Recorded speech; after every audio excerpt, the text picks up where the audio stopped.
hadirin bahwasanya ini nanti terbagi menjadi 2 sesi.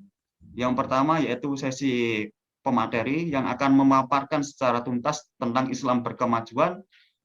Yang kedua yaitu sesi tanya jawab.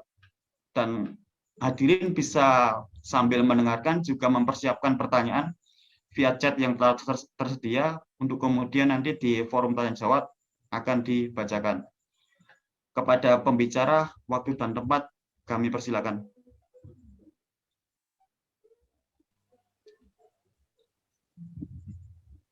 Baik, bismillahirrahmanirrahim. Assalamualaikum warahmatullahi wabarakatuh. Waalaikumsalam warahmatullahi wabarakatuh. Alhamdulillahi rabbil alamin wa bihi nasta'in ala umurid dunya waddin.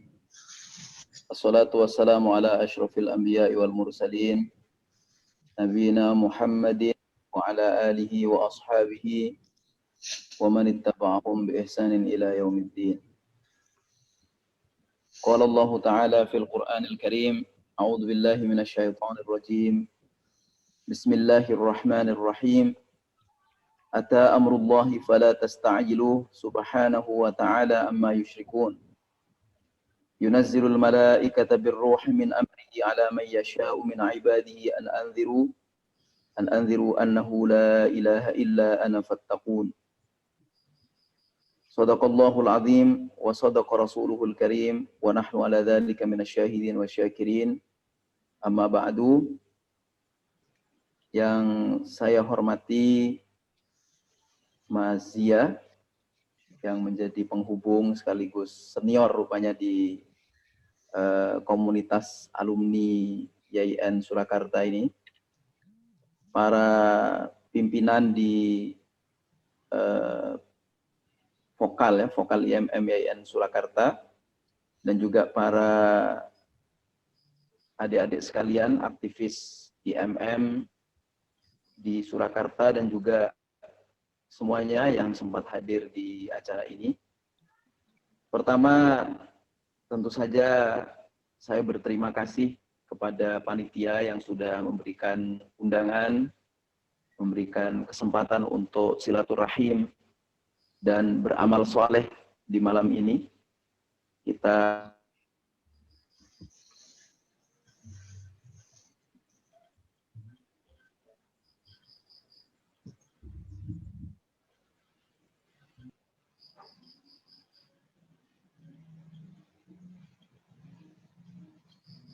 Suaranya agak hilang ya? Iya, hilang suaranya. Nggak kedengaran.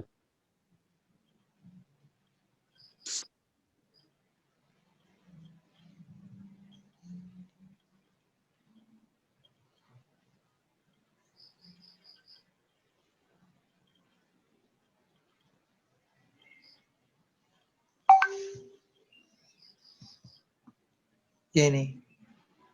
Beliau ngabari saya. Ini hilang. Sebentar. Sambil menunggu ya.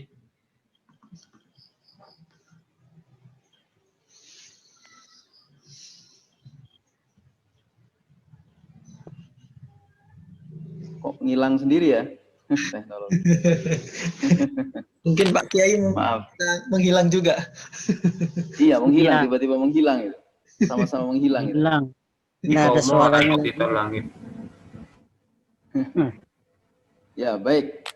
Ya, saya berterima kasih sudah diundang, dan ini mudah-mudahan jadi amal soleh kita insya Allah. Silaturahim yang baik di antara kita, dan dicatat oleh Allah sebagai amal yang juga menyaksikan nanti di akhirat insya Allah. Yang kedua, saya tentu saja harus bertahmid, bertasbih, dan bertakbir atas segala nikmat Allah. Pada malam hari ini kita masih diberi kesempatan untuk berjumpa, bersilaturahim. Mudah-mudahan ini menjadi penghambaan kita, syukur penghambaan kita kepada Allah. Salawat dan salam untuk Rasulullah. Mudah-mudahan kita bisa meneladani beliau sampai akhir zaman nanti. Amin Allahumma amin. Baik, tema kita ini sebenarnya tema yang lama tapi memang belum selesai sampai hari ini ya. terutama yang nggak selesai-selesai itu tentu saja adalah bagaimana kita memikirkan secara kreatif implementasi dari Islam berkemajuan itu sampai kemudian relevan begitu dengan perkembangan zaman. Itu yang mungkin penting untuk kita diskusikan malam ini. Tapi supaya landasan berpikir kita tentang Islam berkemajuan itu sama, mungkin saya ingin memberikan sedikit uraian singkat tentang Islam berkemajuan ya. Pertama dari sisi istilah. Ini istilah yang memang dipilih sendiri oleh Ki Ahmad Dahlan, seperti kita tahu bersama. Ini istilah yang disematkan oleh Ki Ahmad Dahlan sebagai ciri gerak dan juga ciri pikir dari Muhammadiyah. Jadi orang bermuhammadiyah itu cara berislamnya adalah berkemajuan, bukan berkemunduran. Ciri tindakan dan ciri pikir Islam orang-orang Muhammadiyah adalah terus berpikir maju untuk mengisi ruang masa depan dan berkiprah untuk masa depan. Dan kalaupun berpikir untuk masa lalunya itu dijadikan pijakan supaya kita kalau misalnya masa lalunya baik, itu bisa lebih meningkatkan lagi di masa depan. Kalau buruk berarti kita evaluasi untuk kemudian melangkah lebih bagus lagi ke depannya. Nah, karena itu menarik komentar Prof. Amin Abdullah itu ketika mengomentari ini. Karena sematan untuk karakter pikir dan tindakan atau karakter pikir dan aktivitas Muhammadiyah itu kalau pengamat kan menyebutnya modernis. Makanya Muhammadiyah kemudian kalau teman-teman itu nulis nggak mau disebut the second largest Islamic organization, nggak mau. Nah, karena itu kita bilang the biggest, tapi ada modernisnya, the biggest modernist Islamic organization. Kalau saya nggak mau menyebut modernis, kalau saya lebih suka menyebut the biggest progressive Islamic organization. Jadi kalau progresif, nah itulah maka cenderung sama dengan yang diistilahkan oleh Ki Ahmad Dahlan bahwa Islam itu berkemajuan. Nah, alasan yang dikemukakan Prof. Amin ini menarik, bahwa kalau kita menggunakan kata modern, itu nggak nyaman nanti dengan penyematan kepada orang atau organisasi yang disebut tradisionalis. Karena kalau tradisionalis itu kan identik dengan kejumudan. Nah, kalau modernin katanya identik dengan kemajuan. Nah, tapi belakangan istilah modernis dan tradisionalis itu sekarang agak tumpang tindih. Kenapa? Karena yang modern, yang disemati modern, dan yang modern kan tidak hanya Muhammadiyah itu. Banyak seperti Al-Irsyad, Persis, dan semacamnya. Cara berpikir sosial dan cara berpikir filosofisnya itu sudah agak tradisionalis tuh. Nah, sementara yang selama ini disemati tradisionalis seperti mungkin NU, Al-Wasliyah, Nahdlatul Wathon gitu. Itu sekarang berkembang dengan cara berpikir yang mungkin kita sebut saja secara filosofisnya progresif. Nah, Muhammadiyah karena memang Islam berkemajuan yang dipilih oleh Ki Ahmad Dahlan mengarah kepada kemajuan yang terus-menerus. Nah, dari sisi peristilahan yang sifatnya sosial dan juga mungkin politik dan juga mungkin keislaman itu, saya ingin menarik dulu atau merelevansikannya dulu dengan ini ya, dengan bacaan kita terhadap penerjemahannya baik ke dalam bahasa Inggris, bahasa Arab, dan juga bagaimana Al-Quran dan As-Sunnah bicara tentang itu.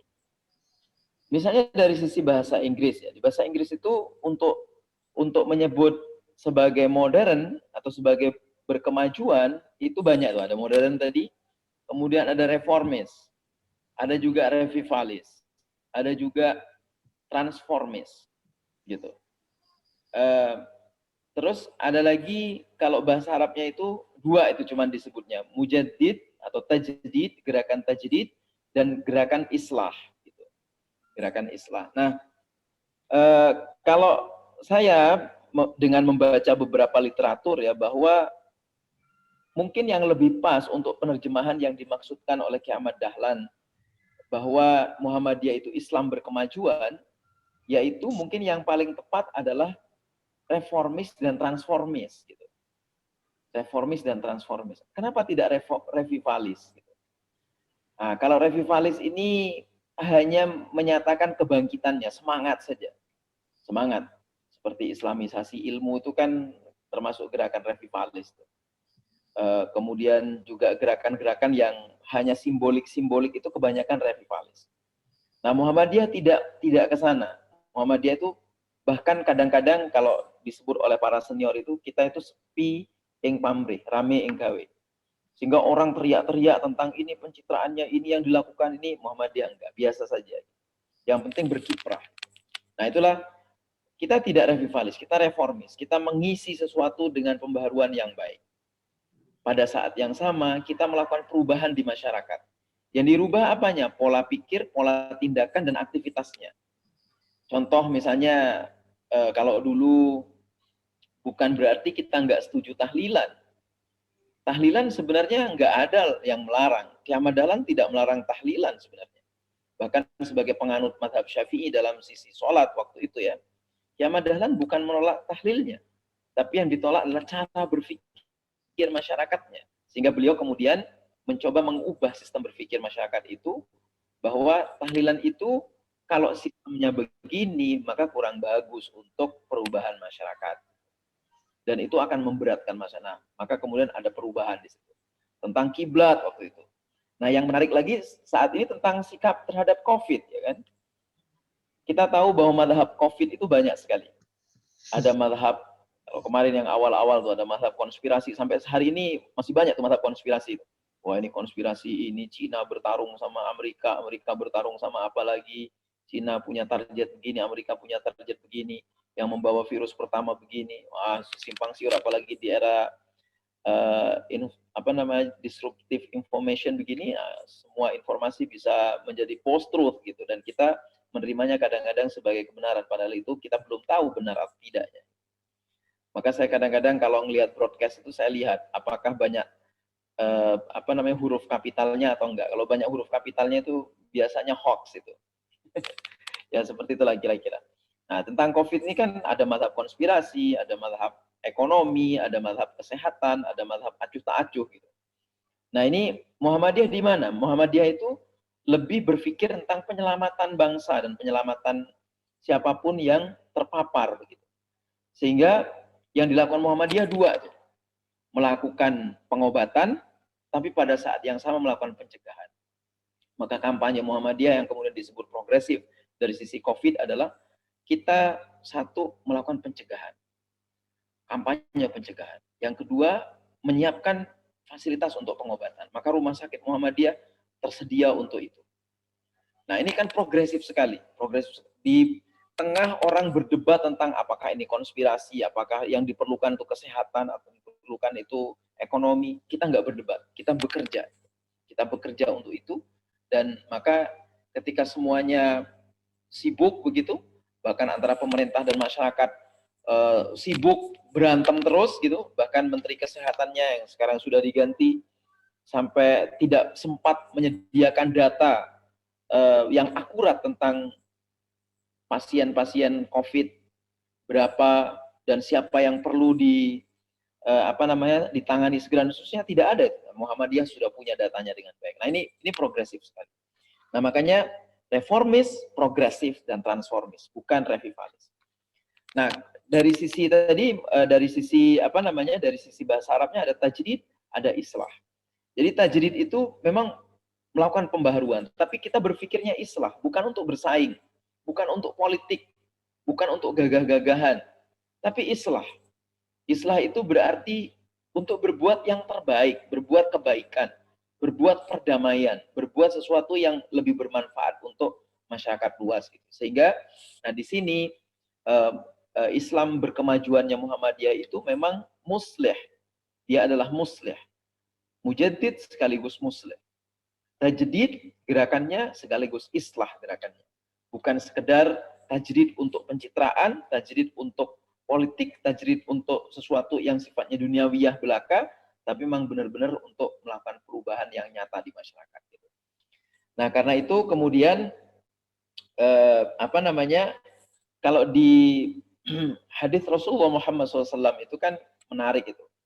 Ada beliau bersabda, fima ma'nahu ay kama qala Rasulullah SAW, beliau mengulang sampai 3 kali, jaddidu imanakum, jaddidu imanakum, jaddidu imanakum, sampai 3 kali.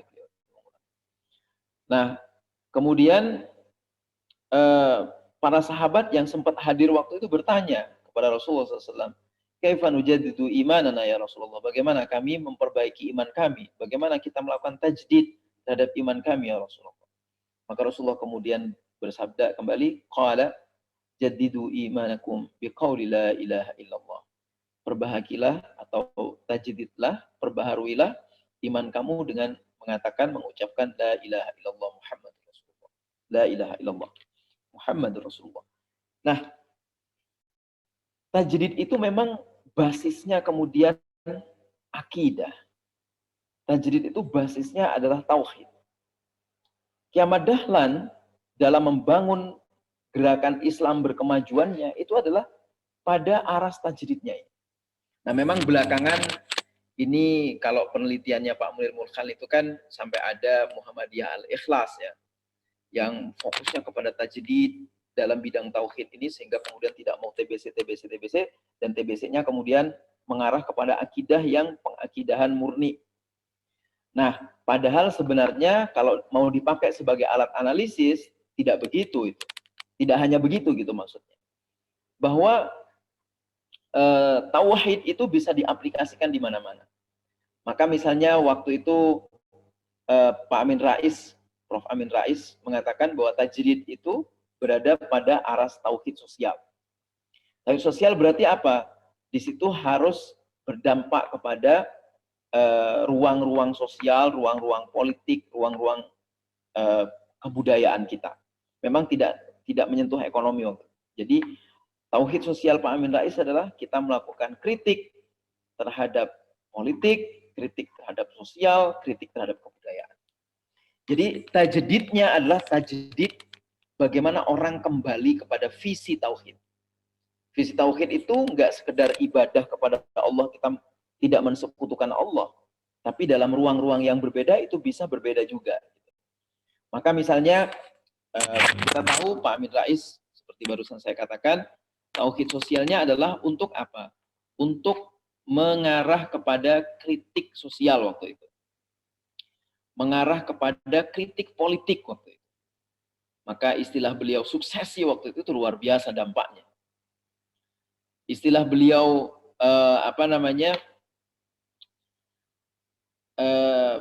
kancil pilek. Nah, itu luar biasa itu sebagai kritik sosial ya, yang basisnya tauhid. Di mana letak tauhidnya kalau begitu? Di mana letak tauhid sosialnya Pak Amin itu?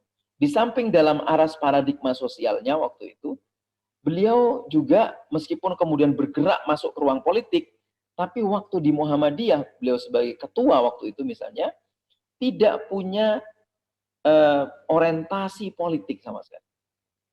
Jadi kalau istilahnya Pak Din itu kan ada high politics, ada low politics. Ada politik tinggi, ada politik rendah. Meskipun tidak semua yang di sosial itu high politik, tidak semua yang di politik itu tidak semua yang di politik itu low politics. Tapi letaknya di mana? Di kiprahnya. Kalau kita melihat Pak Amin, meskipun sudah masuk ke ruang politik, banyak juga yang komentar Pak Amin itu sudah berubah, sudah ini. Menurut saya Pak Amin tetap konsisten. Konsisten apa? Konsisten untuk melakukan kritik. Memang dari dulu kritik mulu itu beliau itu. Nah, atau seperti misalnya orang yang di luar itu bisa saja masuk ke ruang high politics. Yang terpenting kemudian arasnya apa? Arasnya tauhid atau tidak? Basisnya tauhid atau tidak? Basisnya penghambaan kepada Allah atau tidak? Nah, maka tajdid atau islah dalam pengertian Islam berkemajuan yang langkah pertamanya adalah gerakan tauhid itu, untuk menjadi gerakan tajdid, dia masuknya tidak hanya ke ruang akidah, tapi juga ke ruang sosial, ke ruang politik, dan ruang-ruang yang lain yang patut kita masuk di dalamnya. Nah, kemudian yang menarik lagi adalah kalau di dalam Al-Quran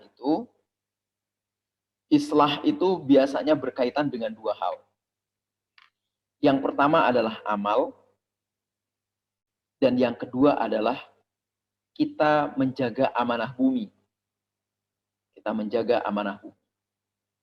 Nah, saya ingin mengurai sedikit. Jadi kalau yang amal, maka selalu dia dikaitkan dengan amal soleh. Jadi tajdid islah itu nanti dekat dengan amal soleh. Maka Muhammadiyah, dan memang Ki Ahmad Dahlan sedikit sekali menulis ya, sedikit menulis. Yang banyak menulis itu murid-muridnya, mencatat, murid-muridnya mencatat. Nah, karena itu kemudian Muhammadiyah dikenal sebagai gerakan amal. Gerakan amal soleh. Gerakan amal usaha. Kalau kita mendirikan Muhammadiyah, di ranting, dulu itu ada syaratnya. Apa amal usahanya? Jadi bukan bikin pengurus dulu, bikin siapa jadi apa, enggak.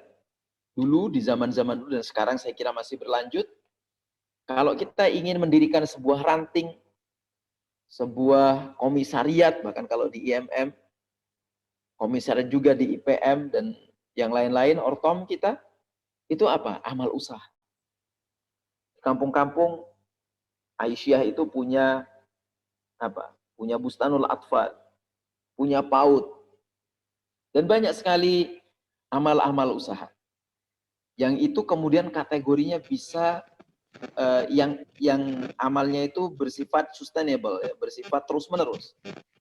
Nah, maka ciri khas dari Islam berkemajuan sejatinya adalah tadi di amalnya. Jadi tidak kemudian rebutan posisinya. Nah, itu yang diutamakan bukan itunya, tapi di amalnya. Nah, pertanyaannya kemudian, apakah amalnya itu tanpa pikiran? Kok yang penting amalia, yang penting amalia? Oh, tentu pakai pikiran. Makanya disebut berkemajuan. Ada kreativitas di situ. Ada proses berpikir di situ. Tapi proses berpikir itu yang terbagus adalah nggak sekedar bagaimana berpikir membangun landasannya, tapi juga bagaimana mengamalkan, mengimplementasikan pikiran itu menjadi pikiran yang kemudian menjadi amal soleh yang nyata, amal soleh yang kreatif, dan sustainable sampai dinikmati oleh orang-orang di masa depan. Nah, kemudian yang kedua adalah tadi, menjalankan amanah di muka bumi. Menjalankan amanah di muka bumi itu bagaimana? Kan landasan Islam berkemajuan tentu bukan dilaksanakan oleh orang-orang yang kafir. Kafir di sini bisa dimaknai banyak, tapi kira-kira kafir yang ingin saya maknakan di sini dalam kaitan Islam berkemajuan adalah orang yang menolak kebenaran dan amal soleh. Jadi karena ngiri, karena pencitraannya kalah atau apa, kemudian menolak. Ini Muhammadiyah ini apa ini? Nah, kemudian mereka menolak. Itu juga bisa disebut kafir epistemologis. Kafirnya itu kafir karena menolak kebenaran pengetahuan. Nah, kemudian dalam konteks tadi, islah di Al-Quran yang menjaga amanah bumi itu adalah dia tidak juga merusak gitu, merusak di muka bumi. Nah, biasanya yang menolak pengetahuan dan juga merusak di muka bumi itu sematannya adalah kafir dan munafik. Nah, artinya apa? Artinya adalah bahwa Muhammadiyah itu dalam konteks Islam berkemajuannya teguh dalam memegang prinsip, teguh dalam memegang sikap, tapi tetap tawassut. Teguh dalam memegang prinsip, teguh dalam memegang sikap, tapi tetap tawassut. Artinya apa? Kita nggak terlalu peduli sebenarnya. Yang terpenting bagi kita, ya sudah kita bekerja. Contoh misalnya gini, pemerintah nggak mau bantu kita misalnya, kita tetap kerja. Pemerintah misalnya membenci Muhammadiyah, kita tetap kerja. Orang lain membenci Muhammadiyah, kita tetap kerja. Sampai kita perlu sadarkan orang itu bahwa yang dilakukan Muhammadiyah itu tidak terpengaruh oleh kebencian-kebencian mereka itu. Karena ada cerita itu, Pak R. Fakhruddin waktu di Palembang ya. Beliau ini awal-awal di Palembang banyak sekali yang membenci, dan memang waktu itu relasi kalangan progresif dan kalangan tradisionalis ini agak runcing ya, karena persoalan-persoalan furu'iyah. Sehingga setiap saat Pak Air Fakhrudin ini berangkat ke sekolah, kan kebetulan melewati rumah tokoh masyarakat tradisionalis waktu itu, Pak Air Fakhrudin tetap berbuat baik. Assalamualaikum. Tapi tidak dijawab. Lengosin terus, Assalamualaikum terus gitu. Sampai akhirnya suatu kali, singkat cerita, orang-orang mau menguji. Karena ini katanya orang Muhammadiyah ini tidak suka tahlilan, tidak suka yasinan. Kemudian diuji untuk diundang. Nah, diundang, kemudian dipaksa untuk jadi imam baca yasin. Ya sudah, beliau pimpin sebagaimana orang tradisionalis memimpin. Beliau tawasul juga, beliau banyak baca kalimat-kalimat thayyibah itu, kemudian baca yasin bersama. Nah, kemudian setelah selesai, apakah boleh kalau saya menyampaikan 1-2 patah kata? Beliau kan menyampaikan 2 patah kata, kemudian yang disampaikan adalah kandungan dari surah Yasin. Nah, semuanya pada tertarik masyarakat. Karena kebiasaannya kan waktu itu sudah gitu, baca pulang, tidak ada pencerahan. Nah, ketika diisi seperti itu, alhamdulillah kok menarik. Dan kita tahu Pak Air Fakhrudin kalau bicara, Masya Allah menarik sekali. Nah, akhirnya rutin itu Pak Air Fakhrudin diundang ke pengajian yasinan itu. Sampai banyak sekali yang kemudian kalaupun tidak masuk ke Muhammadiyah, tidak lagi membenci Muhammadiyah. Jadi seperti itu, melakukan yang terbaik. Menjaga amanah bumi adalah menjaga amanah untuk tidak menolak pengetahuan, menolak kebenaran pengetahuan. Menjaga amanah bumi juga tidak merusak, tidak memiliki target-target untuk menghancurkan yang lain dan seterusnya. Tidak, tetap bekerja, tetap melakukan yang terbaik. Nah, karena itu kemudian Islam berkemajuan dalam tradisi Muhammadiyah itu dikenal punya 2 aras. 2 aras, yaitu aras tajdid sebagai gerakan tajdid dan aras gerakan dakwah. Aras gerakan tajdid dan aras gerakan dakwah. Maksudnya bagaimana itu? Maksudnya adalah bahwa Muhammadiyah ini terus melakukan pembaharuan, terus melakukan perubahan, terus melakukan kreativitas-kreativitas untuk menjawab secara relevan persoalan-persoalan di masyarakat, persoalan-persoalan di muka bumi ini yang dibutuhkan oleh semua umat manusia. Tapi pada saat yang sama kita juga adalah gerakan dakwah. Gerakan dakwah adalah gerakan yang mengajak kepada kebaikan. Wal takum minkum ummatun yad'una ilal khair wa ya'muruna bil ma'ruf wa yanhauna 'anil munkar wa ulaika humul muflihun. Nah, kemudian dipertegas, kuntum khaira ummatin ukhrijat lin-nas ta'muruna bil ma'ruf wa tanhauna 'anil munkar wa tu'minuna billah. Pertegas itu. Nah, artinya apa? Kita memang gerakan tajdid dan gerakan dakwah. Nah, sebagai gerakan tajdid dan gerakan dakwah, cara berpikir Muhammadiyah. Nah, ini cara berpikir ini penting. Cara berpikir Muhammadiyah itu satu adalah prinsipil dan tegas. Prinsipil dan tegas. Nah, prinsipil dan tegas ini artinya setiap warga Muhammadiyah, setiap kader Muhammadiyah itu selalu teguh dalam pendirian. Apakah berarti tidak boleh kompromi dan tidak bisa kompromi? Oh bisa, kompromi bisa. Komprominya itu bagaimana? Bukan kompromi yang kemudian pertimbangannya cuma saling menguntungkan, bukan. Tapi komprominya adalah dalam konteks membangun gerakan dakwah itu. Tadi seperti yang dilakukan Pak Air Fakhrudin itu bagian dari kompromi. Beliau masuk dulu ke situ, kemudian melakukan perubahan. Dia melakukan syuhada 'alan nas, kemudian melakukan perubahan di dalamnya. Jadi bukan kompromi itu namanya, tapi adalah bersikap fleksibel. Teguh pada prinsip, tapi pada saat yang sama fleksibel juga. Nah, fleksibilitas ini kemudian dalam konteks gerakan tajdid dan gerakan dakwah Muhammadiyah, itu juga harus tawassut. Tawassut itu gimana? Tawassut itu bukan pelin-pelan. Tawassut itu artinya adalah kita ini betul-betul menjadi syuhada 'alan nas tadi. Bukan la ilaha ula wa la ilaha ula, tidak kesana tidak kemari. Kemudian nggak punya sikap, bukan. Kita punya sikap yang tegas tadi prinsip yang pertama dan kedua. Tapi pada saat yang sama kita tawassut dalam pengertian kita syuhada 'alan nas untuk ngecek, mengevaluasi. Kira-kira apa yang dilakukan orang lain dalam membangun umat, apa yang dilakukan orang lain untuk berkontribusi terhadap bangsa ini, kira-kira apa yang bisa disumbangsihkan oleh Muhammadiyah, mengisi Muhammadiyah. Jadi Muhammadiyah tidak pernah berpretensi atau bahkan berniat, ya, berintensi untuk bersaing, nggak pernah. Muhammadiyah itu yang penting kerja, sudah kerja semaksimal mungkin, dan kemudian kita serahkan sepenuhnya pada ridha Allah SWT. Nah, karena itu tawassut ini kemudian menjadi penting untuk menjadi landasan pikir juga bagi Muhammadiyah. Tawassut, jadi berpikir sebagai syuhada alan nas, untuk menyaksikan, mengevaluasi, berpikir, kemudian secara relevan apa yang bisa disumbangsihkan kepada masyarakat.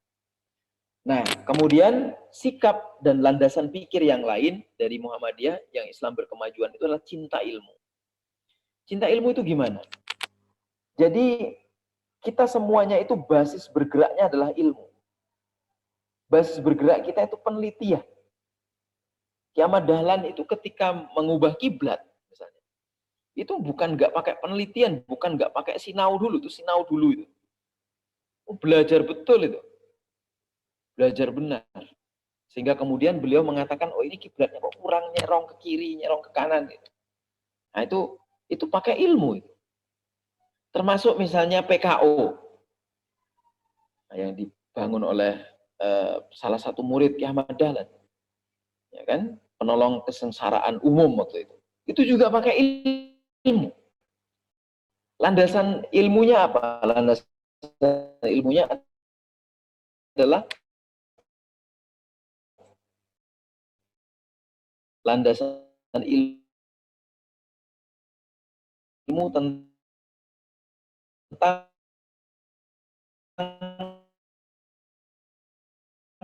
perubahan sosial yang dalam bisa ada jambannya apa enggak, sanitasinya bagus apa enggak. Jadi luar biasa itu, luar biasa. Muhammadiyah bergerak betul, berpikir, enggak sekedar ndake mikir, tapi kira-kira basis ilmunya itu aplikatif. Nah ini penting nih, bahwa tajdid dan dakwah itu harus dengan ilmu. Jadi enggak ngawur, enggak kayak Abu Janda gitu, ngawur itu, ya kan? Nah, sehingga nggak tahu itu targetnya apa gitu. Ini kalau ada target-target itu kan omongan tuh bisa diskenariokan dan seterusnya. Jadi bahaya sekali yang kayak gitu. Jadi lebih bagus kan kita itu betul-betul pakai ilmu, pakai data. Nah, sehingga terukur, gerakan kita menjadi terukur, gerakan kita betul-betul menjadi gerakan yang bisa bisa dipertanggungjawabkan baik oleh diri kita kepada diri kita sendiri ataupun kepada publik dan lebih-lebih kepada Allah SWT. Nah, yang paling terakhir dari sisi landasan bergerak kita adalah bahwa gerakan tajdid Muhammadiyah dan gerakan dakwah Muhammadiyah itu dilandasi oleh akhlak. Oleh akhlak, dan akhlak ini penting. Akhlak yang dimaksud ini bukan sekedar akhlak dalam pengertian moralitas, tapi akhlak dalam pengertian konsistensi, akhlak dalam pengertian kepedulian, akhlak dalam pengertian kesadaran kita. Jadi kesadaran untuk berbuat baik, kesadaran untuk berlaku baik, kesadaran untuk bertetangga yang baik, kesadaran untuk bersilaturahim dengan baik, kesadaran untuk memaafkan dengan baik, kesadaran untuk memberi maaf dengan baik, kesadaran untuk meminta maaf dengan baik, dan seterusnya. Sehingga seluruh proses itu kemudian didasari oleh akhlak. Nah, akhlak ini adalah bangunan dari salah satu bangunan yang dibangun oleh Rasulullah SAW sehingga menjadi legasi. Nah, legasi beliau itu kan diantaranya akhlak. Makanya di Al-Quran disebut wa innaka la'ala khuluqin azim. Dalam hadis disebutkan akhlaquhul Quran dan seterusnya. Jadi apa yang dilakukan Rasulullah itu adalah bahasa akhlak. Nah, tajdid dan gerakan dakwah kita yang memang kita itu Muhammadiyah, berarti pengikut Rasulullah Muhammad SAW, ya berarti memang mengacu pada Al-Quran dan As-Sunnah. Tapi sekali lagi, mengacu ke Al-Quran dan As-Sunnah itu harus pakai ilmu. Gak bisa kita belajar cuma dari terjemahan Al-Quran, gak bisa. Jadi memang harus ada falaula nafara min kulli firqatin minkum ta'ifatul liyatafaqahu fid din waliyunziru qaumahum idza raja'u ilaihim la'allahum yahdharun, itu harus ada yang ke situ. Nah, ilmu itu nggak sekedar ilmu yang terdikotomikan seperti itu, tapi ilmu-ilmu, nah semua bergerak untuk itu. Nah, makanya yang terpenting saya dalam konteks akhlak adalah membangun legasi keilmuan itu. Nah, keilmuan yang ditopang oleh pemahaman kita tentang Al-Quran, pemahaman kita tentang As-Sunnah, sehingga kemudian semua amaliyah kita dalam konteks Islam berkemajuan itu menjadi amal soleh yang nyata. Saya kira itu saja mungkin ya. Kita lanjutkan di tanya jawab. Saya nggak tahu berapa menit tadi saya bicara. Mudah-mudahan banyak manfaatnya. Nah, mohon maaf kalau nggak sistematis ngalor ngidul. Nah, ini anu aja sebagai pemantik saja. Terima kasih. Wassalamualaikum warahmatullahi wabarakatuh. Waalaikumsalam. Waalaikumsalam warahmatullahi wabarakatuh. Ya, langsung saja. Ini sudah ada penanya. Yang pertama dari Imawan Gofir. Mohon izin bertanya, Tat. Perkenalkan, saya Gofir Surya Pranata dari PCIMM Ahmad Dahlan Kota Surakarta. Menyikapi adanya pendapat bahwa Muhammadiyah saat ini cukup maju dengan ciri khasnya yang berkemajuan di berbagai bidang, tapi apakah masih tetap mempertahankan teori Al-Ma'un? Teori Al-Ma'un, karena kalau melihat dari segi pendidikan, misalkan Aum yang cukup maju justru akan lebih mahal, jarang menyediakan beasiswa untuk kaum yang membutuhkan. Bahkan kader sendiri pun sampai tidak mampu menyekolahkan anaknya di sekolah Muhammadiyah. Kesehatan PKU yang biayanya cukup mahal, banyak yang belum menyediakan fasilitas bagi yang kurang mampu. Bagaimana kalau dihubungkan saat awal berdirinya madrasah dan layanan kesehatan ketika Kiai Haji Ahmad Dahlan pada saat itu, jika dihubungkan dan dibandingkan dengan masa saat ini. Terus pertanyaan kedua, bagaimana tradisi keilmuan bagi IMM yang pernah tercetus sekolah kader dahulu, di mana progres IMM sebagai ilmu amaliyah, amal ilmiah menginspirasi perkaderan, sehingga suasana kebatinan beriman, paradigma keilmuan menjadi garda terdepan dalam pencapaian persyarikatan. Dari Bang Irfan. Waktu dan tempat saya persilakan. Baik, bismillahirrahmanirrahim. Terima kasih pertanyaannya, penting sekali ini. Mas Gofir, Bang Irfan, terima kasih pertanyaannya. Ya, nggak bisa dipukul rata ya, tapi kita masih konsisten itu dengan Al-Ma'un. Coba dicek di beberapa kampus ya, di beberapa kampus Muhammadiyah ini. Ya, atau di beberapa SMA lah. Itu kan ya memang ada yang berbayar, ada yang memang kalau tidak mampu ke situ atau tidak mampu membayar, ada bantuan-bantuan. Kayak di kampus-kampus Muhammadiyah, misalnya kayak UMY, UMS, dan beberapa kampus-kampus besar, UMM, Malang ya, kemudian beberapa kampus-kampus besar. Itu menyediakan beasiswa yang luar biasa itu. Nah, cuman memang kan dari seluruh mahasiswa itu digratiskan ya, nggak bisa hidup. Itu namanya apa namanya? Ya berbuat Al-Ma'un tapi juga jangan keblinger gitu ya. Buat Al-Ma'un tapi juga jangan apa namanya? Seperti lilin gitu. Lilin menyinari tapi habis itu. Nah, kita Muhammadiyah ini kan perlu bergerak juga, perlu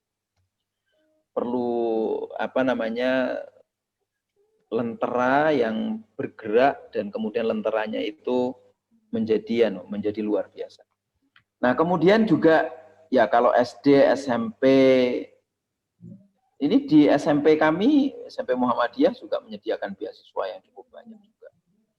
Ya, tapi misalnya dari 2000 10% itu kan sudah luar biasa ya. Misalnya dari 2.500 gitu, kemudian 250 orang kita kasih beasiswa full gitu, nggak pakai bayar.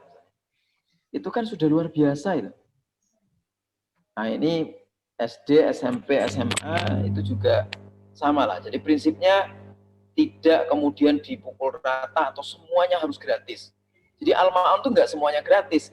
Jadi jangan berpikirnya kemudian kita juga cari beasiswa di Muhammadiyah juga gitu. Jadi bagaimana kita berpikir secara kreatif membangun sistem itu. Nah, jangan kemudian nunggu gitu. Nah, kita sebagai kader IMM tidak nunggu, bahkan membangun fasilitasi-fasilitas orang kaya untuk berbuat sesuatu yang terbaik, sehingga orang-orang kaya itu mengerti bahwa mereka harus menyalurkan kekayaannya untuk membantu teman-teman kita yang memang kurang mampu. Nah, tapi sekali lagi bukan berarti kemudian gerakan Al-Maun itu menyebabkan kita semua harus ini gitu. Nah, tapi saya mengerti maksudnya. Kok kenapa enggak Muhammadiyah itu menyediakan sekolah yang murah? Nah, kenapa Muhammadiyah enggak menyediakan sekolah yang untuk orang-orang yang ini gitu. Nah, itu kan sama saja dengan sebenarnya. Bukan begitu Al-Maun itu. Al-Maun itu adalah kita justru menyediakan manajemen yang hebat, manajemen yang mahal, dan bagi siapa yang bisa bayar dengan mahal, silakan bayar dengan mahal, yang enggak bisa dibantu. Nah, itu kan yang harus kita pahami begitu sebenarnya. Contoh. Ini sekedar ilustrasi saja. Gerakan ilmu itu memang gerakan mahal aslinya. Jadi jangan berpikir gerakan ilmu lalu kemudian ada Al-Maun gitu, kita gebiah uyah bahwa gerakan ilmu itu gerakan murah. Nah, ilmu itu mahal. Ilmu itu mahal. Tapi memang orang berilmu nggak boleh minta-minta. Dan pelajar itu juga nggak boleh ngatong. Nah, maka sistem beasiswa itu bagaimana tetap mencerminkan dan menciptakan suasana yang ada pride gitu. Ada kebanggaan dan ada martabat gitu. Ada martabat. Jadi kalaupun misalnya ada orang tidak mampu lalu kemudian diberi beasiswa, bukan berarti dia dibantu lalu kamu tuh miskin terus gitu. Kamu posisinya seperti yang di Al-Maun itu terus gitu. Nah, kan nggak begitu kita cara berpikirnya. Nah, cara berpikirnya adalah biarkan kita mengembangkan sekolah Muhammadiyah, mengembangkan lembaga pendidikan Muhammadiyah sebonafit mungkin, bahkan dengan itu lalu guru-gurunya dibayar mahal. Ya kan? Tapi guru-guru jangan diharap ayo dong bayar mahal kita bayar. Nggak boleh guru begitu. Justru manajemen yang harus mengerti. Makanya manajemen harus dibangun sebonafit mungkin. Tapi ini tidak kemudian secara linier itu membuat kita menilai bahwa Muhammadiyah sudah tidak Al-Maun lagi gara-gara menciptakan sistem pendidikan yang seperti ini. Kalau tetap ada pemihakannya terhadap orang-orang yang tidak mampu, lalu ketidakmampuan itu dibantu oleh Muhammadiyah, maka saya kira itu tetap gerakan Al-Maun menjadi citra diri pikir kita. Nah, ini yang perlu kita pahami dan perlu kita pikirkan. Nah, kemudian tentang gerakan ilmu ya, gerakan ilmu seperti dulu kita ini kan ada sekolah pelopor, waktu itu ada sekolah-sekolah kader. Jadi ilmu kita yang harusnya kita kembangkan itu adalah ilmu yang amaliyah dan amaliyah yang ilmiah. Itu memang bisa dibalik-balik. Tapi prinsipnya gini. Saya kira ini Bang Irfan sudah sangat paham. Ini senior saya ini, beliau ini. Gerakan ilmu itu sejatinya adalah gerakan yang fokus. Gitu. Gerakan yang fokus. Maka untuk membangun gerakan ilmu yang amaliyah yang ilmiah, maka harus ada pemetaan kader. Enggak semua kader itu ekonomi, enggak semua kader itu politik, enggak semua kader itu mendalami agama, enggak bisa. Harus ada pemetaannya. Dan pemetaan itu penting dilakukan. Kenapa penting dilakukan? Karena dengan pemetaan itu kita bisa mendistribusikan kader dengan mempersiapkan dengan lembaga-lembaga atau amaliyah-amaliyah kreatif yang selama ini sudah dikembangkan. Jadi jangan sampai kita misalnya membuat satu kreasi pemikiran apa, kemudian mengundang siapa ini, atau misalnya siapa yang jadi penulisnya, siapa yang jadi mentor untuk mengamalkan ini. Kita bingung karena nggak punya pembagian pemetaan tentang gerakan ilmu yang ilmiah dan amal yang ilmiah itu. Jadi gerakan ilmu yang amaliyah dan amaliyah yang ilmiah itu. Karena kita tidak ada peta. Misalnya coba dicek deh. Jangan jauh-jauh. Di Surakarta aja. Coba di Surakarta. Kira-kira sudah ada database belum? Tentang siapa mengerjakan apa. siapa concern ke apa, siapa fokus ke apa, keilmuan yang dikembangkan apa. Kalau keilmuannya itu teruji, dia sudah nulis apa, dia sudah mengamalkan apa, dia sudah membuat legasi apa. Nah itu harus didata dan didorong ke sana. Jadi kita nggak hanya wacana gitu, didorong. Nah makanya ini sekedar cerita saja. Kita di sini di lembaga kami ini. Lembaga kami ini ya lembaga ya disebut kecil, nggak terlalu kecil, disebut besar juga nggak terlalu besar. Jadi lembaga yang sebenarnya ingin mengembangkan tadi tradisi keilmuan dengan berbasis pemetaan. Maka kita petakan.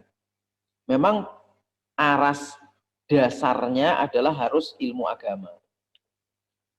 Jadi memang kader-kader ya harus tanamkan ilmu agama itu.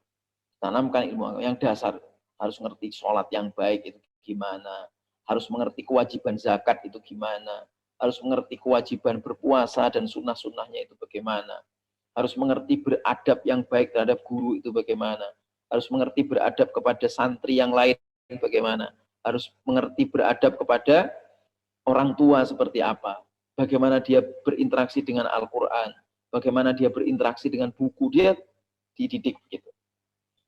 Nah, dari proses ini yang dasar-dasar dikembangkan. Apa ketertarikanmu? Nah, ketertarikan itu kemudian dipilah. Ada yang tertarik ke sini, tertarik ke sini, tertarik ke sini. Kita fasilitasi. Nah, ini harus kita kontrol terus. Sehingga kemudian menjadi passion.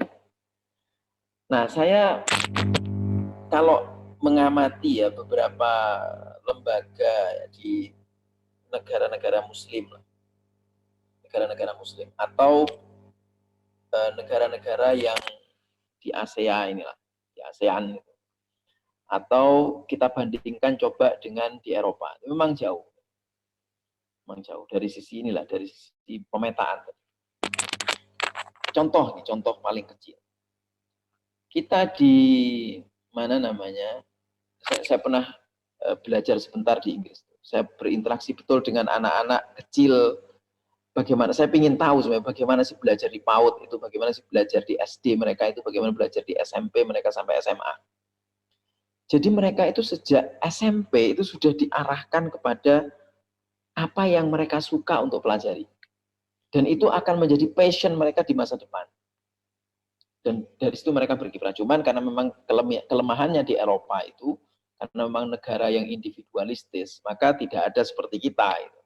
Wah, luar biasa kalau kita itu punya passion dalam belajar, kemudian kita mengembangkan dengan masifikasi yang hebat seperti Muhammadiyah. Luar biasa.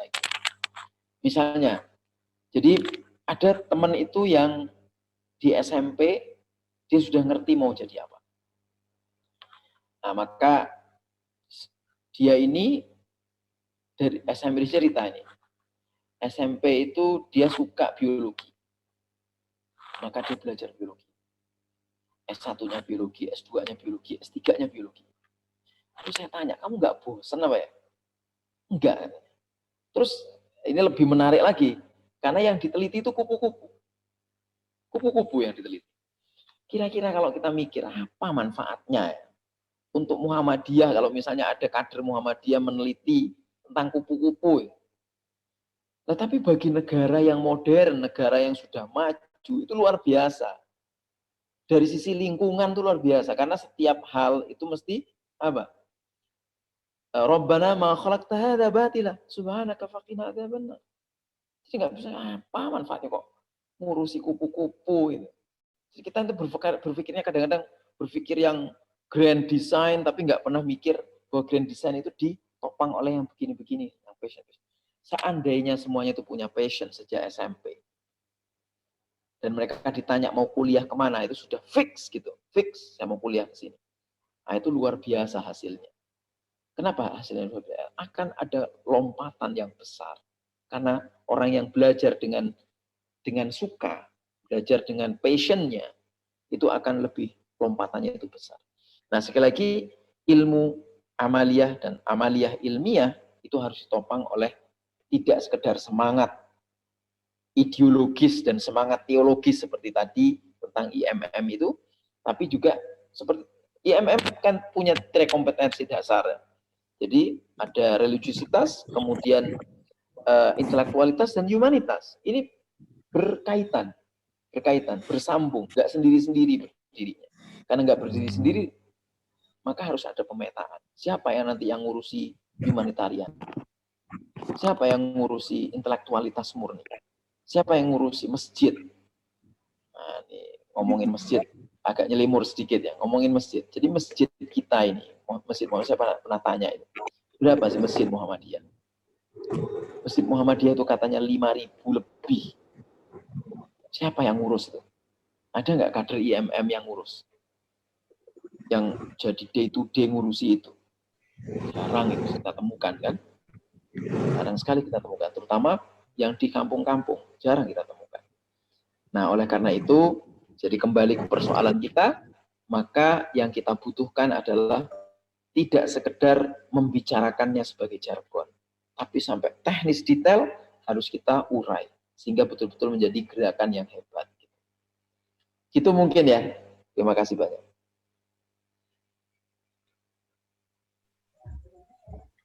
Oke, terima kasih atas pemaparannya. Mungkin ada yang mau ditanyakan kepada pembicara oleh Hakim. Saya persilakan. Langsung juga boleh.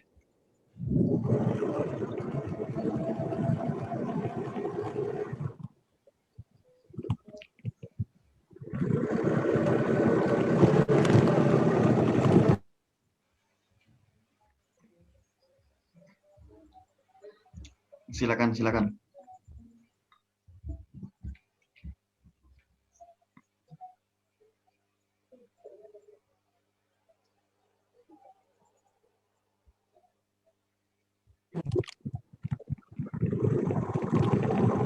Ini ada pertanyaan lagi, tambahan dari Imawan Gofir. Beliau menanyakan bahwasanya masihkah ada ruang untuk kejawaan di Muhammadiyah? Terima kasih, Tat. Silakan dijawab, Tat. Ada, Muhammadiyah itu juga bagian dari Jawa ya. Muhammadiyah itu bagian dari Jawa. Mas Alwi, sorry. Dan apa? Yang tanya Mas Alwi. Oh, Mas Alwi. Iya, jadi kalau penelitian teman-teman ya, bahkan di Jogja sendiri Muhammadiyah itu masih, Mas Budi Setiawan itu kan masih menjadi takmir itu Masjid Keraton. Mau nggak mau itu kan harus berinteraksi dengan kejawaan, budaya Jawa, budaya ini. Nah, tapi memang perlu diisi. Nah, saya mengerti maksudnya, apakah Muhammadiyah ini yang disebut gerakan modernis, kata pengamat, atau disebut gerakan progresif, atau gerakan TBC itu apa gerakan anti TBC itu apa tidak setuju dengan kebudayaan Jawa? Tetap itu. Misalnya ngomongin keris. Di Jogja itu masih itu. Ada keris, setiap orang pegang keris. Tapi bukan keris itu kemudian kok jadi jimat, jadi apa itu, enggak. Banyak teman-teman di Jogja itu yang masih. Nah, tapi sekali lagi itu sebagai kebudayaan saja. Bukan sebagai seperti zaman dulu. Ya, karena kita bukan lagi zamannya seperti itu. Atau misalnya hal lain. Kebudayaan apa? Kebudayaan Blangkonan. Tetap kebudayaan Blangkonan. Ada kebudayaan Blangkonan. Nah, atau kebudayaan yang lain-lain. Banyak. Jadi di mana bumi berpijak, maka Muhammadiyah menjunjungnya. Jadi tidak, langit tetap dijunjung oleh Muhammadiyah. Nah, artinya Muhammadiyah itu bukan gerakan yang kaku ya. Muhammadiyah itu pun gerakan yang kalaupun anti TBC itu anti TBC yang kaku. Nah, makanya dalam teori dakwah itu kan ada fleksibilitas. Dalam teori dakwah itu antara da'i sama mada'unya itu harus nyambung hatinya. Nggak nyambung hatinya gimana? Masa marah-marah terus da'inya terhadap mada'unya? Nggak bisa. Atau kemudian da'inya yang penting ini materinya ini nggak bisa diubah-ubah, nggak bisa juga. Jadi harus tetap fleksibilitas, ada fleksibilitasnya. Nah, karena itulah maka menurut saya kebudayaan yang melekat pada Muhammadiyah itu adalah kebudayaan yang tetap ya terkait dengan di mana dia berpijak. Kalau antum misalnya ke Makassar, antum ke Sulawesi Selatan, antum ke mana lagi, itu beda-beda, Muhammadiyahnya beda-beda. Nah, itu kan kebudayaan, cara berpikir kebudayaan. Nah, yang terpenting tadi fleksibilitas, tawasud tadi itu penting. Ilmu itu penting, berbasis ilmu itu penting. Gitu. Gitu mungkin ya.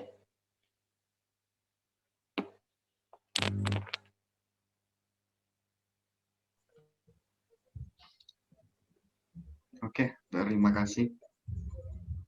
Tadi sudah dipaparkan mulai dari aspek filosofi, terus perspektif Muhammadiyah, terus kemudian relevansi dan internalisasi gitu ya tentang Islam berkemajuan.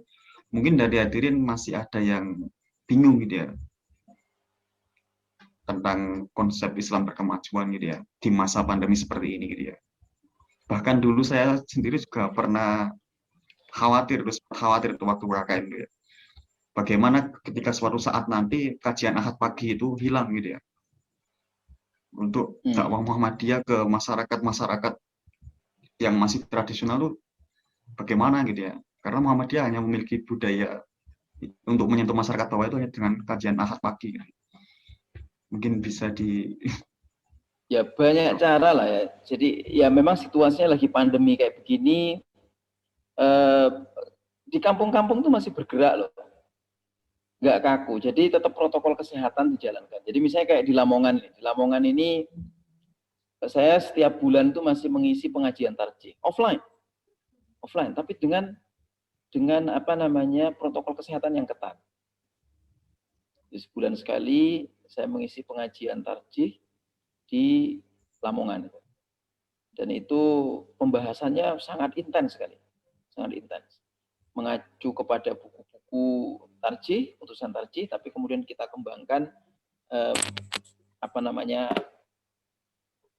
proses istimbat hukumnya itu seperti apa. Ini kan menarik itu proses istimbat hukum tuh di Muhammadiyah ya, di tarjih itu. Kalau sekedar ini putusannya begini, putusannya begini kan cuman keputusannya, tapi prosesnya itu luar biasa. Nah, itu harus diceritakan juga. Nah, luar biasa itu. Nah, jadi kalaupun di kampung-kampung ini edukasinya adalah kepada masyarakat protokol kesehatannya. Jadi jangan berkerumun di dalam masjidnya. Itu dibikin agak luas, kemudian jaraknya juga agak lebar, tetap protokol kesehatan masuk ke masjidnya ini, keluar ke masjidnya juga begitu, kemudian didisinfektan lagi, masing-masing cuci tangan dan seterusnya. Itu luar biasa. Jadi banyak lah. Jadi makanya jangan kaku ya, jangan kaku. Nah, kebudayaan itu tetap tersentuh, dan kebudayaan Muhammadiyah menyentuh masyarakat tradisional nggak hanya pakai kajian Ahad pagi ya, banyak ya. Makanya sebagai aktivis Muhammadiyah ya jangan formalitas begitu.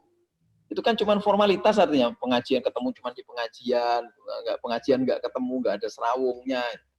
Kan nggak bisa begitu juga. Jadi tetap ada ada proses di mana kita itu berinteraksi dengan masyarakat lebih luas. Solusinya apa? Untuk tanya solusinya apa? Tadi kalau memang bisa offline, tapi dengan protokol kesehatan yang ketat, silakan dijalankan. Dan kalaupun misalnya tidak melaksanakan pengajian, maka ada pertemuan-pertemuan yang sifatnya saling sapa lah. Saling sapa. Masa tetangga gitu, tidak serawung. Kebetulan tetangganya ini masyarakat yang mungkin selama ini menjadi anggota pengajian, tetap serawung. Membagi hadiah untuk mereka. Ada makanan atau ada apa, gitu, tetap sampaikan ke mereka. Itu cara-cara yang secara tradisional juga masih dikembangkan lah. Nah, kalau pakai Zoom kan susah ya. Memang jangan pakai Zoom. Mereka orang-orang sepuh pakai Zoom atau orang-orang tradisional pakai Zoom ya mungkin juga susah juga itu. Nah, makanya sesekali offline dengan mereka. Sesekali tetap dengan protokol kesehatan. Misalnya dengan tadi saling berbagi hadiah, ngobrol sedikit, tanya kabar, itu sudah bagian dari apa? Sudah bagian dari interaksi. Jadi interaksi itu jangan cuma kajian aja. Ya, di kajian kita interaksi, tapi di luar itu saling melengos, itu kan nggak bagus juga gitu. Jadi pengajian iya, di luar pengajian justru itu implementasi apa yang sudah kita kembangkan di pengajian. Itu mungkin ya. Terima kasih, Tat. Ini ada pertanyaan juga dari Bang Irfan gitu ya. Mungkin bisa diuraikan sedikit sekilas tentang dakwah kultural Muhammadiyah gitu. Ya. Ya, dakwah kultural Muhammadiyah itu berkembang tahun 2000-an ya dulu ya. Saya sempat terlibat itu di prosesnya. Dan dakwah kultural itu sejatinya adalah bukan dakwah kita itu ngikut-ngikut apa yang sudah berkembang di kultur masyarakat, bukan itu. Tapi dakwah kultural itu adalah sistem dan manhaj, sistem dan metode dalam berdakwah.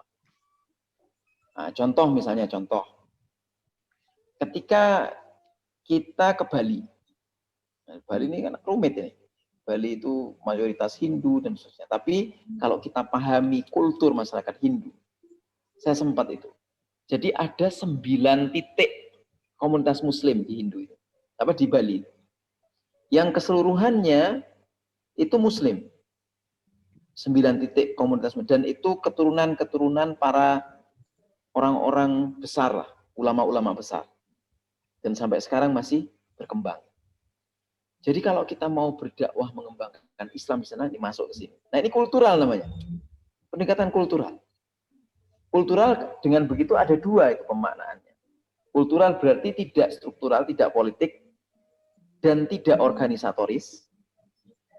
Terus yang kedua, kultural itu kita berbaur dengan segala lapisan masyarakat. Nah di sini prinsip-prinsip yang kita pakai ya jangan yang satu aja, jangan yang cuman tegas dan teguh megang prinsip, enggak. Ada fleksibilitas, ada tawasud. Jadi manhaj dakwahnya itu dipakai gitu. Nah, karena itu dalam pengertian yang pertama misalnya dia berbeda dengan dakwah yang struktural, karena zaman itu kan Muhammadiyah kan banyak mengembangkan apa toh?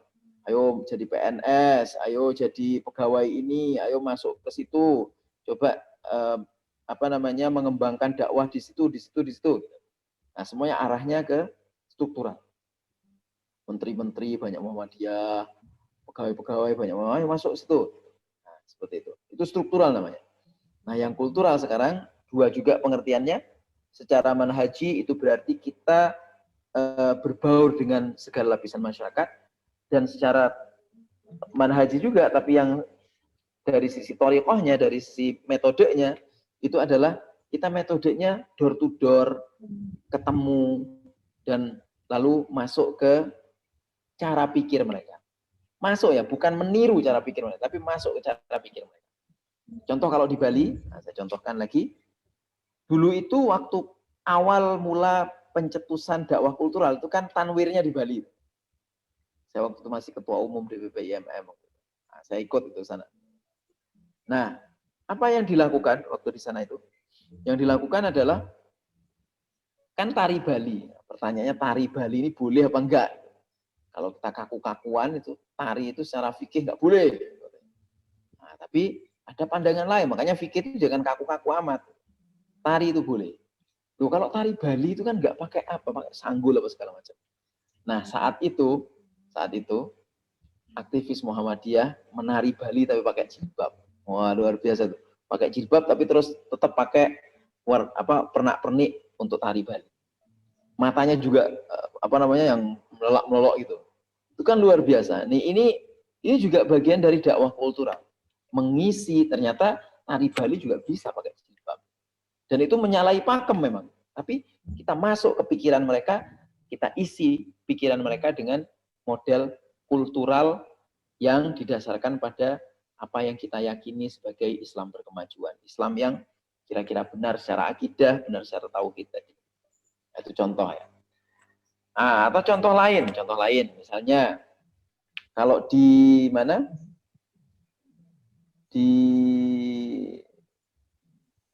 Di NTT misalnya, di NTT ya. Itu NTT itu mayoritas Katolik di mana? Nah, dakwah kulturalnya itu kampus Universitas Muhammadiyah Kupang itu kan luar biasa dakwah kulturalnya. Dakwah kultural yang paling nyata. 88% mahasiswanya adalah beragama Katolik, tapi mereka belajar Islam. Mereka enjoy belajar Islam. Bahkan mereka menjadi anggota Ikatan Mahasiswa Muhammadiyah. Gimana?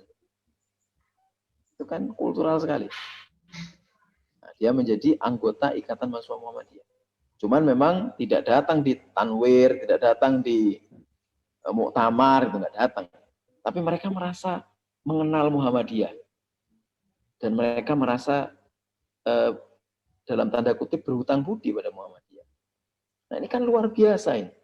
Ini pendekatan kultural yang dahsyat sekali. Kita seperti garam. Seperti garam, tidak terlihat tapi terasa asin. Kamu bikin sayur tanpa garam kira-kira ya enak-enak saja sih, tapi ya hambar gitu. Tetap kita garam. Dakwah kultural itu bisa dimaknai dengan dua pengertian. Itu mungkin Kanda Irfan. Terima kasih. Ya, semoga bisa menjawab tadi. Berikutnya ini ada pertanyaan juga dari Fauzan Amar. Izin bertanya, saya Fauzan Amar. Bagaimana pendapat Ustadz ketika kita dianggap pansosial saat kita sebagai kader Muhammadiyah meyakini dan menerapkan bahwa di Muhammadiyah itu tidak mengamini adanya tahlilan di masyarakat awam. Mohon solusinya, Tat. Terima kasih. Ya, ini Mas Fauzan juga senior kita ini kan?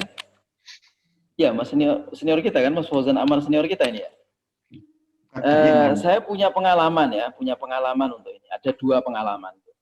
Pengalaman pertama ketika saya menjadi imam masjid di Rempoa, di Ciputat sana. Ada masjid namanya Ar-Rahmah. Ini masjid, dulunya masjid NU. Nah, kita tahu lah masjid NU gimana. Pikirnya harus jahar dan imamnya harus fasih. Zikirnya juga harus fasih dan sebagainya. Alhamdulillah saya bisa itu kan. Saya bisa. Nah, kemudian ini apa namanya? Masyarakat ini kan masih NU tapi juga sudah aktif di Muhammadiyah. Jadi secara amaliyahnya itu masih NU tapi aktif di Muhammadiyah. Jadi gimana kita bersikap? Bagaimana kita mengamalkan manhaj tarjih bahwa misalnya orang meninggal itu ya kita takziah iya tapi jangan makan makanannya yang disediakan oleh mereka. Gimana kita? Akhirnya kita rapat. Ini kemudian kebetulan semuanya kan Muhammadiyah ini yang jadi tim di Masjid Ar-Rahmah ini, tapi masyarakatnya masyarakatnya sebagian besar NU. Jadi untuk kematian awalnya susah diubah. Tapi akhirnya pelan-pelan kita membuat gerakan. Gerakannya adalah ada kas itu di masjid itu untuk membantu orang-orang yang kesusahan dan dia menjadi ahlul musibah karena keluarganya salah satunya meninggal. Dan itu setiap Jumat kita ini kan, kita bilang jadi di Jumat itu ada 2 kotak besar di depan. Nah, ini untuk sumbangan kematian, ini untuk sumbangan yayasan masjid. Nah, di masjid itu memang ada pondoknya juga, ada pondok tahfidz. Nah, udah itu. Nah, mereka tuh banyak. Dan sepekan itu luar biasa itu hasilnya. Bisa sampai 40 sampai 60 juta itu, per minggu itu. Besar sekali itu. Nah, kemudian setelah itu kita musyawarah dengan tokoh-tokoh masyarakat juga yang notabene-nya tidak semuanya Muhammadiyah. Kita kemudian berdiskusi panjang lebar karena ini begini. Nah, saya kemudian mengusulkan, bagaimana kalau tidak 7 hari, cukup 3 hari, supaya yang 4 hari keluarga internal mereka yang berdoa. Terus 3 hari ini, dalam 3 hari itu, sahibul musibah tidak boleh mengeluarkan apa-apa. Jadi biarkan Masjid Ar-Rahmah, Yayasan Ar-Rahmah yang memberikan itu. Nah, jadi kalaupun masyarakat itu kemudian makan makanan yang disediakan, itu bukan dari bantuan atau dari kantong orang yang Sohibul Musibah, tapi dari masjid. Nah, kita kemudian memang siapkan. Yang kita siapkan cuma makanan kecil sama minuman teh.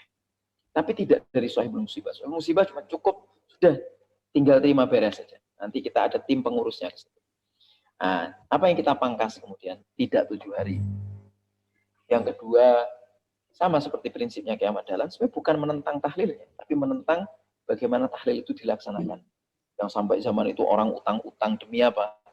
Kamu kalau nggak tahlilan nanti nggak nyampe arwahmu ke surga, itu. Arwahmu nanti gentayangan dan seterusnya, karena nggak didoakan dan seterusnya. Itu yang tidak disetujui ini kan, sehingga orang kemudian hutang-hutang. Nah, kita membantu bagaimana tetap terlaksana tahlilnya yang diyakini oleh masyarakat itu, sehingga jalannya pun baik, dengan kalimat thayyibah dibacakan, tawasulnya pun kita ubah, gitu. Kalau kita yang mimpin, kita ubah tawasulnya, nggak seperti tawasul mereka. Nah, tapi dari sisi sosialnya, ini yang penting, lebih penting lagi, Sohibul Musibah tidak mengeluarkan apa-apa lagi. Nah, jadi mungkin dari sisi awam Muhammadiyah, ya sudah kita sampaikan kalau di awam Muhammadiyah, ya sudah, yang terpenting itu mendoakan. Enggak mesti mendoakan bareng-bareng. Bahkan kita yang datang itu untuk menghibur. Nah, kalau misalnya menghibur, nah, enggak apa-apa. Kami di Pekalongan juga sama. Pekalongan begitu. Pekalongan juga sama. Yaitu mengembangkan tadi Sohibul Musibah, kita hibur untuk datang sebentar, sehari, 2 hari, 3 hari. Nah, setelah itu sudah selesai. Yang setelahnya ada 7 hari, 40 hari, 10 hari, terserah. Nah, enggak kita ini kan. Nah, jadi ada penyadaran di situ bahwa masyarakat itu bukan tahlilnya yang penting dan bukan hari-harinya itu yang penting, tapi bagaimana kita belajar dari ini, dari Sohibul, dari orang yang meninggal kemudian kematiannya itu menjadi pelajaran bagi kita. Seperti itu kira-kira. Itu Mas Fauzan. Semoga bisa sedikit menjawab.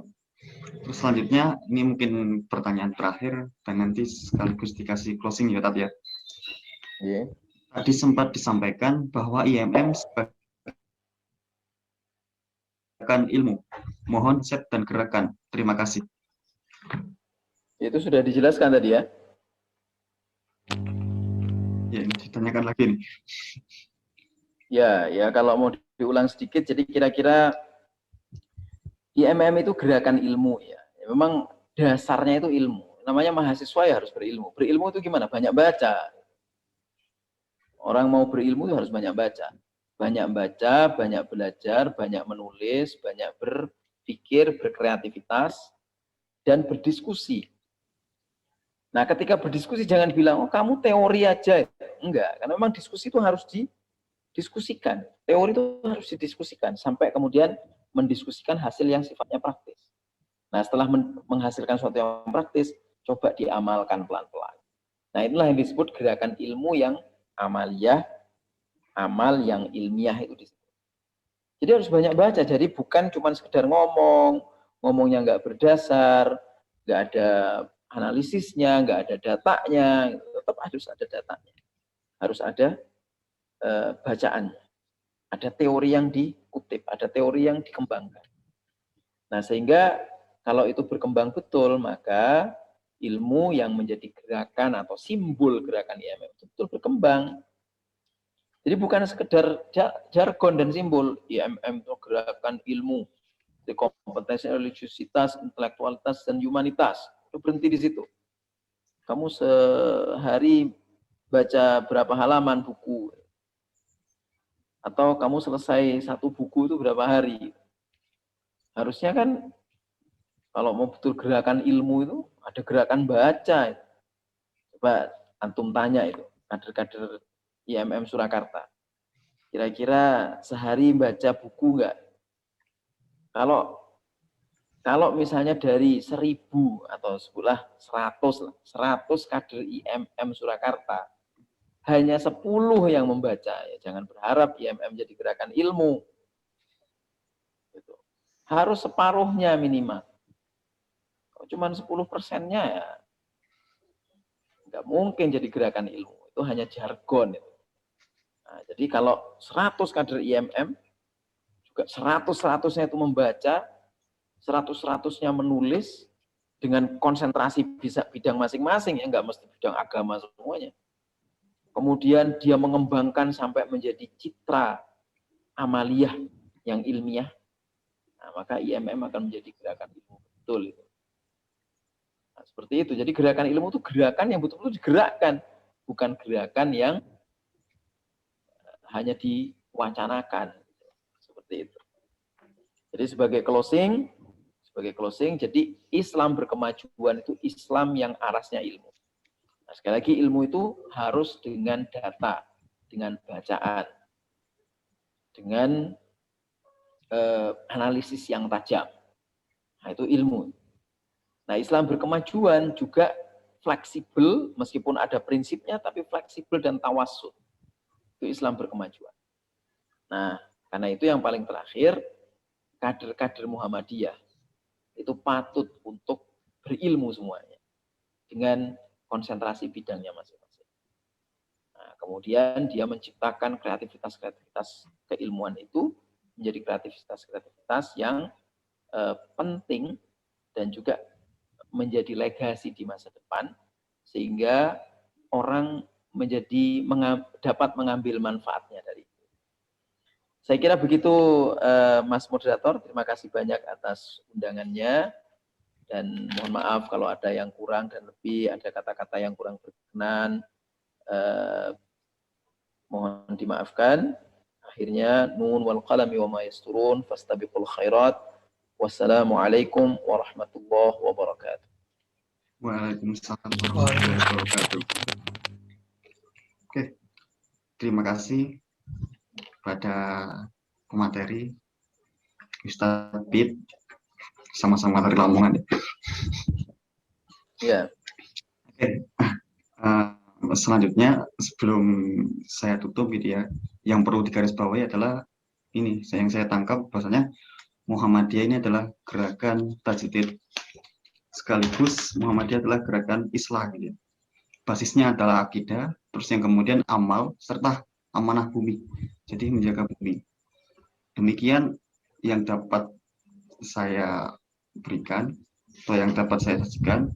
Apabila dalam memimpin jalannya acara terdapat banyak salah, mohon dimaafkan. Undur makola wala tangdur mankola billahi fisabilil haq fastabiqul khairat. Wassalamualaikum warahmatullahi wabarakatuh.